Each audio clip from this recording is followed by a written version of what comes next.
शिवाय ने कई बार वामिका से कहा कि वह उसे उसके प्लान के बारे में बता दे, पर वामिका ने उसे कुछ नहीं बताया। वह बस मुस्कुराए जा रही थी।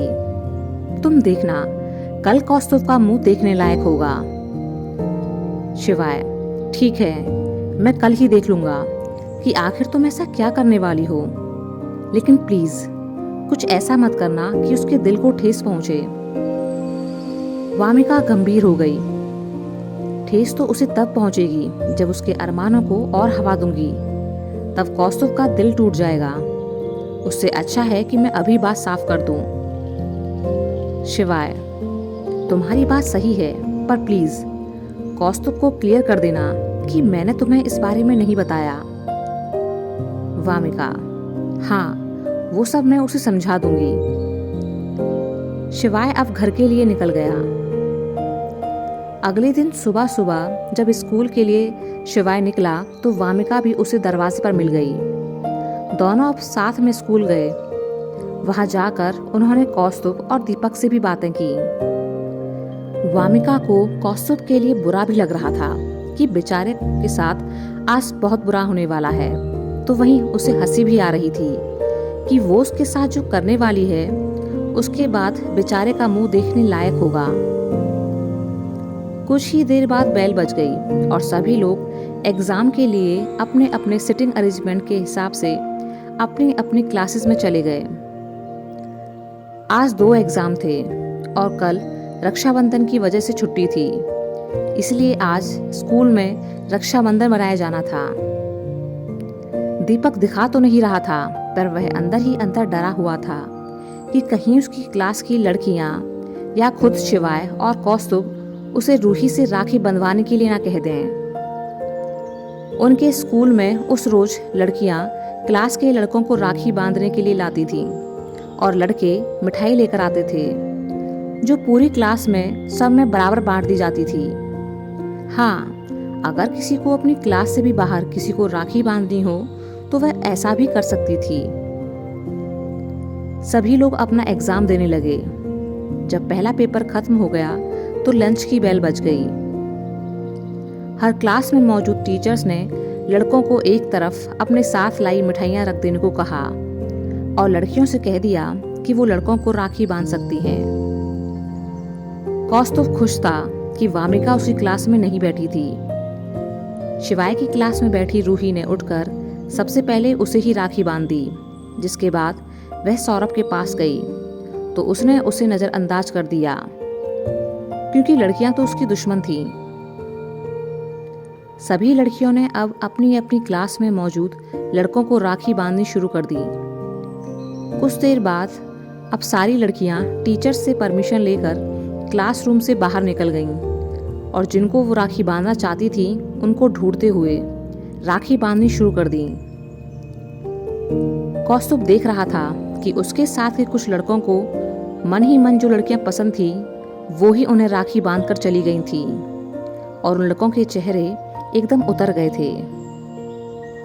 कौस्तुभ मन ही मन सोच रहा था कि कहीं वामिका उसके पास ना आ जाए और कहीं उसे भी वामिका के लिए अपनी सारी फीलिंग्स भुनाली ना पड़ जाएं। वामिका कौस्तुभ को ढूंढते हुए जा ही रही थी कि रास्ते में दीपक मिल गया। तो वामिका ने उससे ही पूछ लिया, अरे दीपक, कौस्तुभ कहाँ है? दीपक, वह जो 4थे नंबर की क्लास है उसमें है, पर तुम क्यों ढूंढ रही हो? कुछ काम है? वामिका, हाँ, मुझे उसको राखी बांधनी है। यह सुनते ही दीपक हैरान रह गया, क्योंकि वह जानता था कि कौस्तुभ के मन में वामिका के लिए क्या है। तब तो वह चुप खड़ा रहा, लेकिन वामिका जब उस क्लास की तरफ चल पड़ी तो वह सोचने लगा कि क्या करे, कैसे कौस्तुभ को आने वाली मुसीबत के बारे में बताए। वामिका थोड़ी ही आगे बढ़ी थी कि सामने रूही के मिलने पर वह उससे बातें करने लगी। इस कहानी की लेखिका नीरा शर्मा है। वामिका, यह ऑडियो तूने किस किस को राखी बांधी है? चैनल नीरा शर्मा रूही पर उपलब्ध है। शिवाय को अगर आप यह सौरभ के पास भी किसी गई और थी, चैनल पर सुन रहे लेकिन हैं, उसने तो नहीं उसका बंधवाई। सीधा अर्थ है कि उस वामिका चैनल के मुस्कुरा मालिक दी। ने इसे उसे तो मैं चुराकर देख पोस्ट लूंगी। किया है। आपसे अनुरोध उन है दोनों कि को ऐसे बातों में लोगों की मशगूल हिम्मत देखकर ना बढ़ाएं दीपक और अब वामिका उनके की चैनल नज़रों पर से इस बचकर कहानी को निकल ना गया सुनें। और कौस्तुभ वाले कमरे में पहुंचकर उसे बताया कि वामिका उसे राखी बांधने के लिए ढूंढ रही है। यह सुनते ही कौस्तुभ के दिल के टुकड़े टुकड़े हो गए। वह दीपक की तरफ उम्मीद भरी नजरों से देखते हुए बोला, बंधु कुछ कर, इस अनर्थ को होने से बचा ले। मेरी मोहब्बत का ये अंजाम नहीं हो सकता। तभी वहां शिवाय आ गया। दीपक और कौस्तुभ ने उसे बताया कि वामिका क्या करने वाली है। सारी बातें सुनकर शिवाय को अब समझ आ गया था कि आखिर वामिका का प्लान क्या था। वह मन ही मन मुस्कुरा दिया कि लड़की ने प्लान तो एकदम सही सोचा है। कौस्तुभ, अब मैं क्या करूं बंधुओं, बचाओ मुझे। दीपक, तू ऐसा कर, यहां से चला जा और कहीं छुप जा। इंटरवल खत्म होने तक वामिका के सामने मत आना और बाद में पेपर खत्म होते ही घर भाग जाना। ना तो वामिका को मिलेगा और ना ही वो तुझे राखी बांध सकेगी। कौस्तुभ, हाँ, यही एक तरीका है मेरे पास। वह जल्दी से कमरे से निकलकर भाग गया। पहले तो वह बॉयज वॉशरूम में जाकर छिप गया,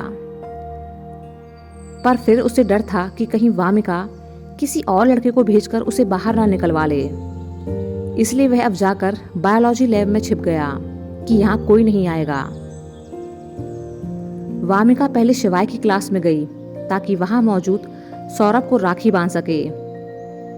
वह जाकर सौरभ के सामने खड़ी हो गई और बोली, लाओ, मैं तुम्हें राखी बांध देती हूँ। सौरभ उसे घूरते हुए बोला, मुझे नहीं बंधवानी।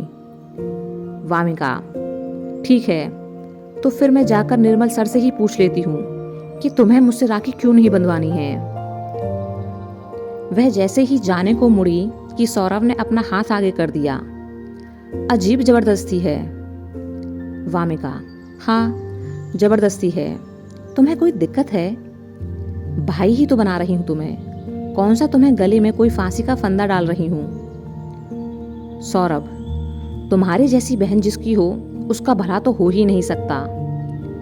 वामिका हंस पड़ी, तभी तो तुम्हें अपना भाई बना रही हूं। सौरभ चौंक गया और वामिका वहां से चली गई। सौरभ के चेहरे पर पता नहीं कैसे हल्की सी मुस्कुराहट आ गई। फिर उसने खुद को संभाल लिया।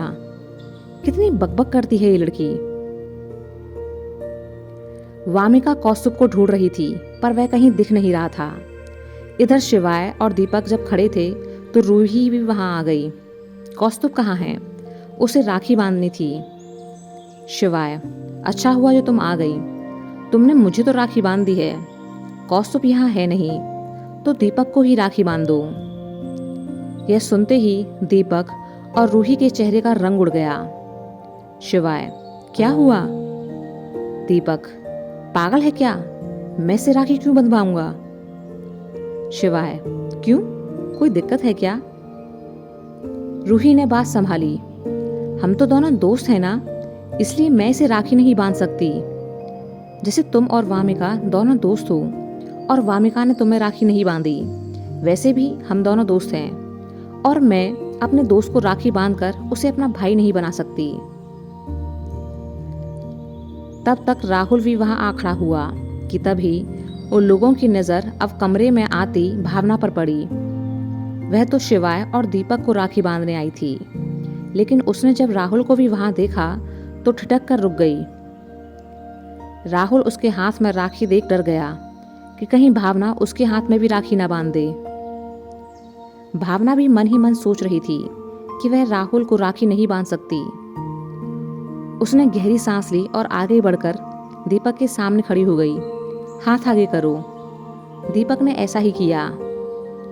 भावना ने दीपक और शिवाय दोनों को राखी बांधी और वहां से जाने लगी कि रूही ने उसे टोका, अरे राहुल की तो बांध दे। राहुल और भावना ने यह सुन एक दूसरे को देखा।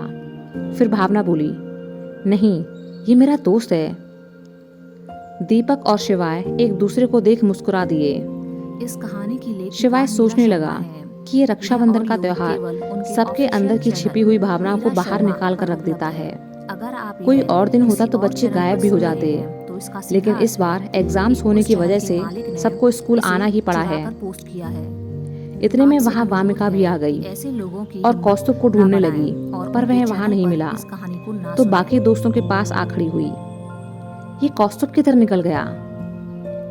दीपक तपाक से बोला, पता नहीं, मैं यहाँ आया था तो मुझे मिला ही नहीं।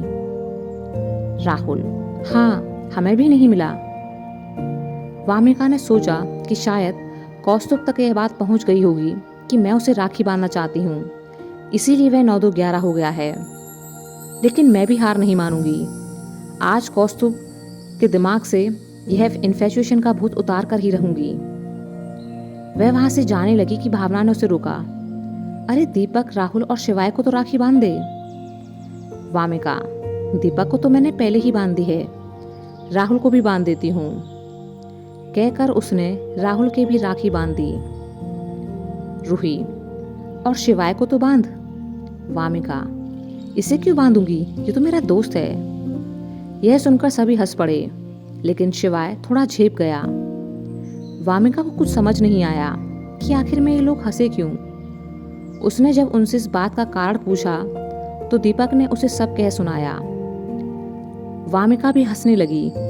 तुम लोग भी ना पता नहीं कहाँ का दिमाग चलाते हो। अच्छा, मैं कौस्तुभ को ढूंढने जा रही हूँ, कहकर वह क्लास से बाहर निकल गई। भावना भी क्लास से बाहर चली गई। वह खुश थी कि राहुल भी उससे राखी बंधवाना नहीं चाहता था, तो इसका ये मतलब भी हो सकता है कि वो भी उसे पसंद करता है। दूसरी तरफ शिवाय, दीपक और रूही के पास खड़ा राहुल भी यही सोच रहा था कि भावना भी उसे राखी नहीं बांधना चाहती थी, तो शायद वो भी उसे पसंद करती है। शिवाय सोच रहा था कि पता नहीं कौस्तुभ के साथ क्या हुआ होगा, वामिका ने उसे अपना शिकार बनाया होगा भी या नहीं। वामिका कौस्तुभ को हर जगह ढूंढ रही थी, लेकिन वो कहीं नहीं मिल रहा था और क्लास में वापस लौटने का टाइम होने ही वाला था।